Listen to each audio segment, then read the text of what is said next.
There are so many huge-hearted people in San Antonio, and I just really want to thank you so much for being part of this, for making the magic real for the children, for making people's dreams come true, and know that when you do, it stays in people's hearts forever. Have yourself a merry little Christmas. Let your heart be light. From now on, our troubles will be out of sight. Well, it was 1969. I was watching Johnny Carson read the letters that children wrote to Santa, which is like 3 days before Christmas. And the year before, my dad had died suddenly. And as the next Christmas was coming, I was just really down. I mean, it did not feel good. All my sad feelings were really amplified. And as I'm listening to Johnny Carson read the letters, I thought, it's like time stopped. It was like, oh, wow. I mean, because they were just real cute letters. And I'm thinking, what if I could find out the name of a little girl who wants a doll and has never had a doll, because I'd saved my dolls, growing up, and I mean, I just really cherished them.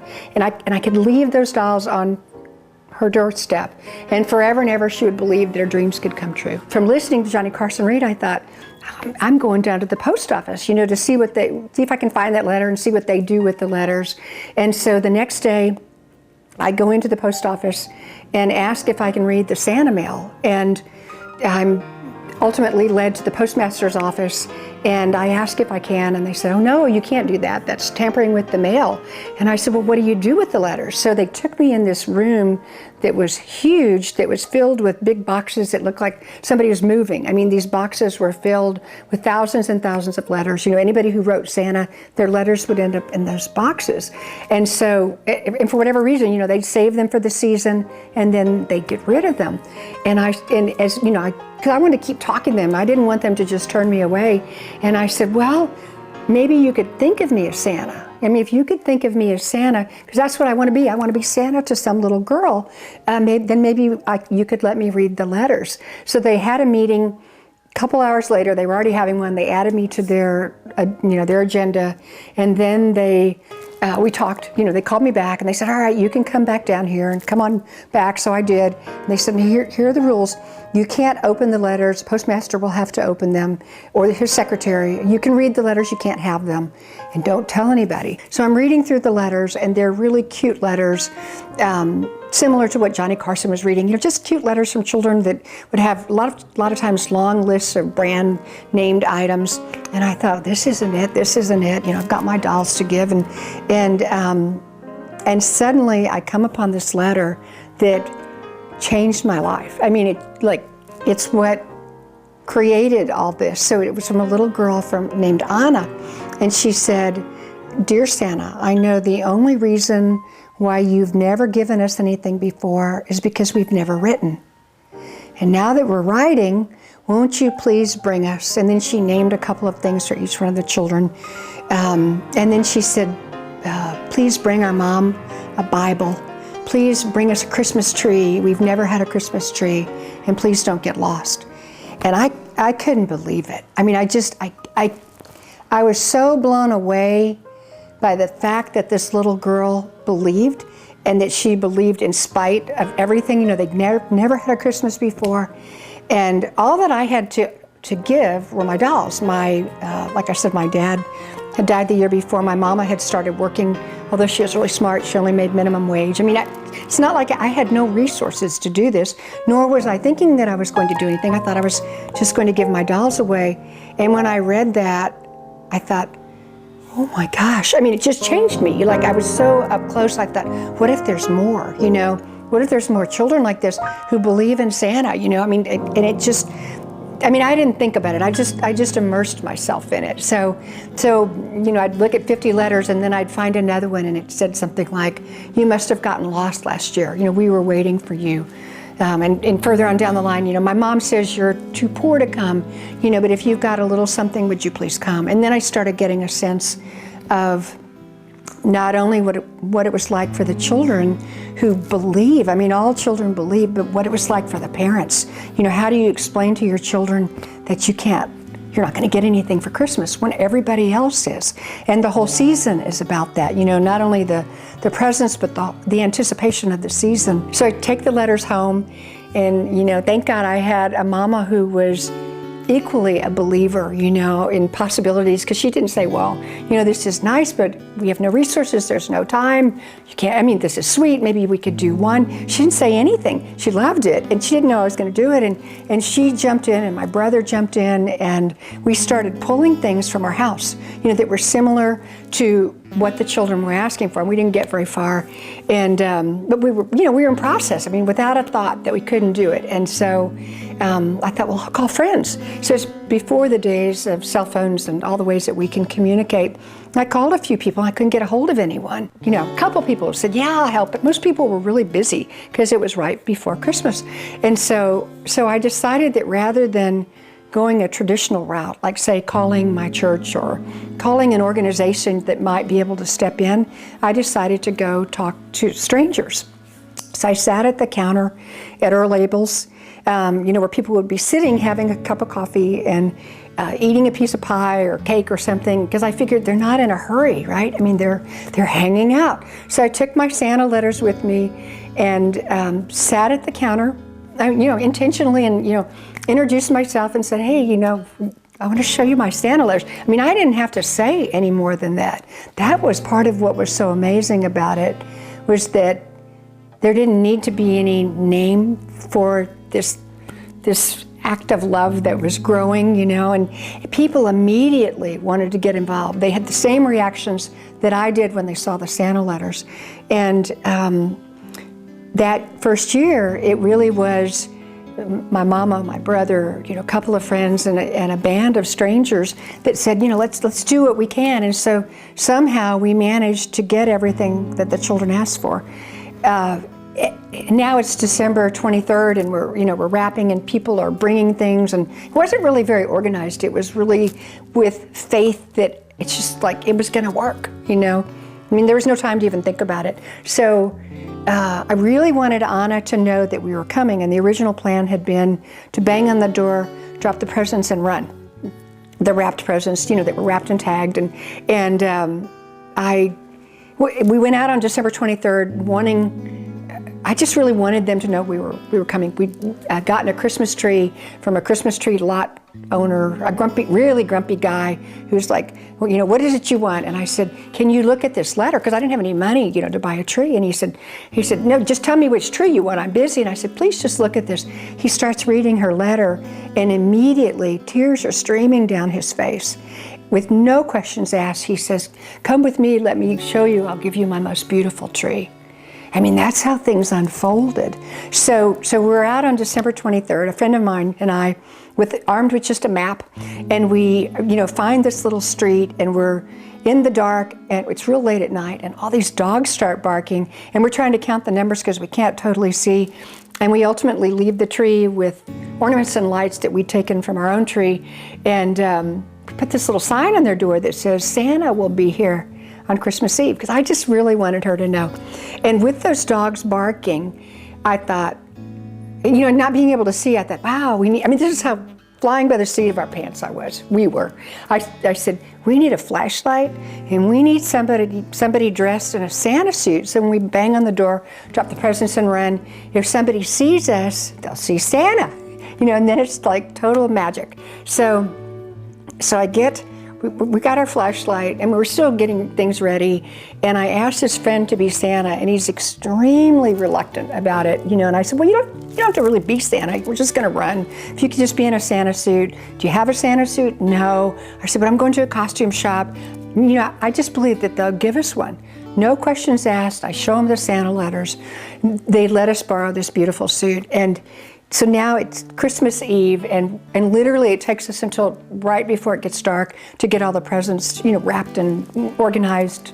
As we're driving to the first house, I turned to him and I said, I can't believe we've got everything that the children asked for. And most of it was, nearly everything was used. I didn't want anybody to give money. I just said, if you've got something from your house or you can find something, you know, if you've got something to share, that would be fantastic. And so we go up to the front door, you know, we bang on, Santa bangs on the door.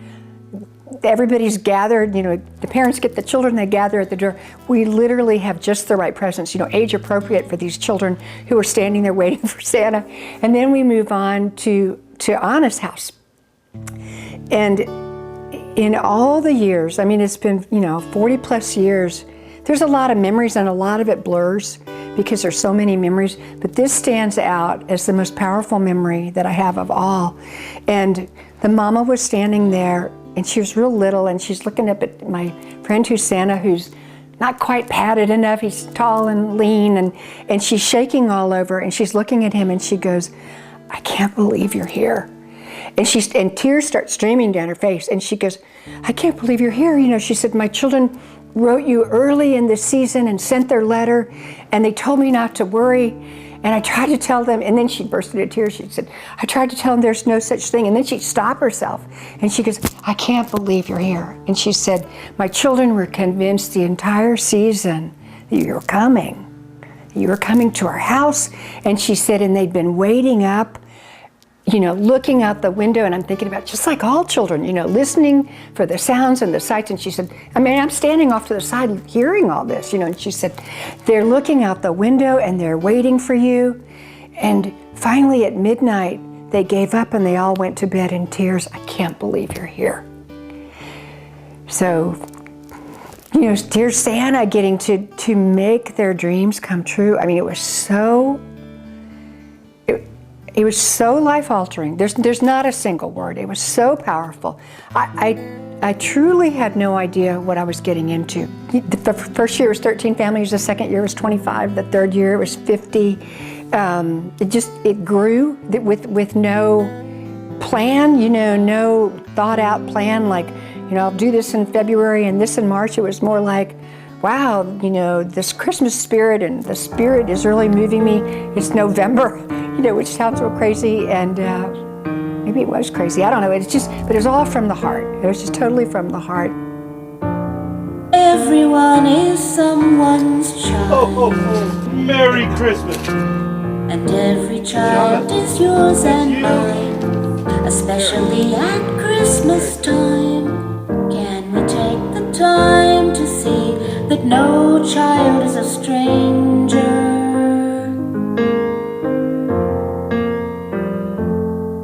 To light a glow in children's eyes, take the time from busy lives to follow a star. Wherever you are, you can follow a star. Wonderful. To someone's child tonight, give the gift of love. Merry Christmas. Give the gift of time. Let your heart be light. Let your spirit shine. Let your spirit shine. When we started, we had 99% used toys. Then we moved to where we didn't know where we'd get the money. It would come in from one day to the next, and as the money came in, we'd run out and buy toys at discount toy stores. Now, we're able to buy 1 year ahead. We had Valero with Bill Greehey get involved. We had an amazing golf tournament, and he was determined that we'd get 1 year in advance in terms of our ability to buy. Then we got involved with HEB, and they have generously allowed us to use their purchasing power, and so we're able to buy toys all year long from all over the world at greatly discounted prices below wholesale. So every dollar that people donate now turns into almost about $2.50. For so long, each year we really didn't know where all the money would come from, and I'd run around, and others would run around, and we'd attempt to put together all sorts of little fundraisers, and it was just stretching ourselves to the max. And today, thankfully, we have the rock solid continued support of Clear Channel and WAI, and we have a radiothon that goes on for 2 days, the first weekend in December. Okay, well, I'm going to make a quick announcement.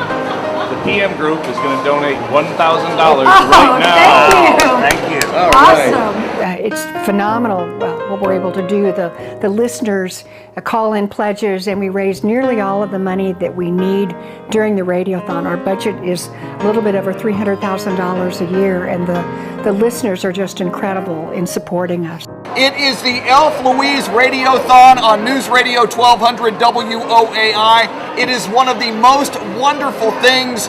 The community, the city of San Antonio, and all of South Texas comes together to provide Christmas for everybody, for all the children of the community. I'm Chris Duell, along with Mr. T, Tim Merriman. Tim, what is happening?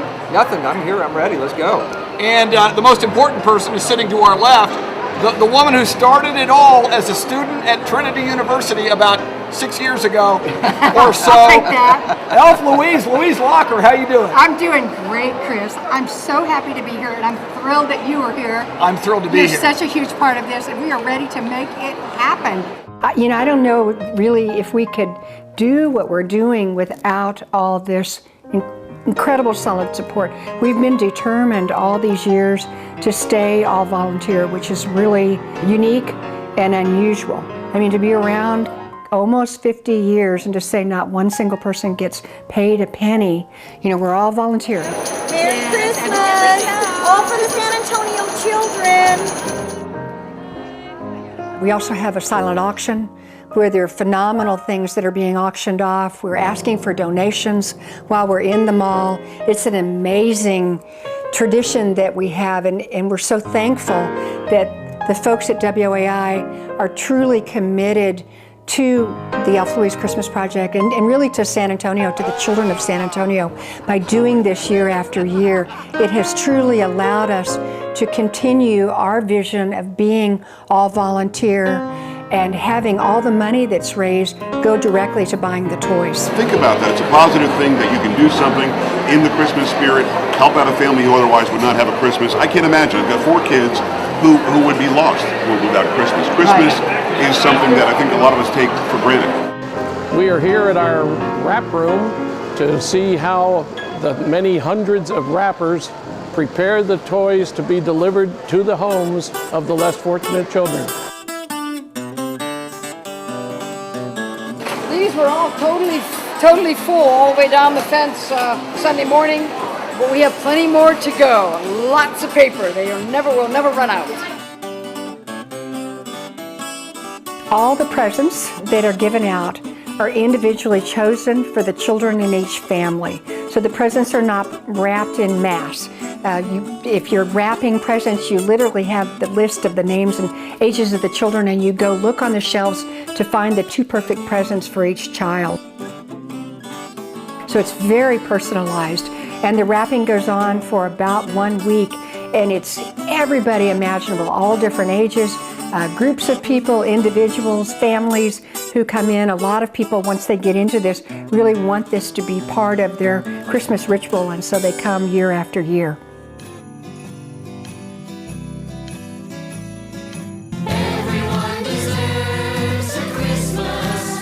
To give you a feel of how much this has grown, that first year, 1 Santa, now we have close to 500 Santas, including every year one of the Spurs playing Santa. This is all the routes that are going out, and all the apartments and all the Santas. And so as the Santas come in, I will give them a route that will fit in their car. We'll hand them the folder that has all their paperwork, their families, names, and then we'll send them off. Santa gets dressed. The elves pick up their stuff in the warehouse, load up, and they go off to deliver. Merry Christmas! Many of the people who go out to deliver, they make this their family tradition, and they do it year after year. And the more they do it, the more people they bring. I've seen a Santa go out with a busload of people from a church following them. We have people that are on motorcycles. There are people from all walks of life. Many people who deliver presents have shared with me that they received presents from Santa, from us, 10, 20, 30, 40 years ago, and it still means the world to them. And they want to go and do the same thing. The amount of passing it on in our community is phenomenal to me. It was incredible to, dress up on the suit, to see kids running outside yelling Santa, Santa. They weren't fazed at all by the fact that I was a woman, and it just, you could see, for some of them it actually probably helped because they were kind of scared of this person for a second, but they really opened up, and it was a really neat experience for me and my children. I've been doing Santa work now for about 14 years for Elf Louise, and it is so rewarding. Thank you. Merry Christmas. Thank you. That's what we're here for.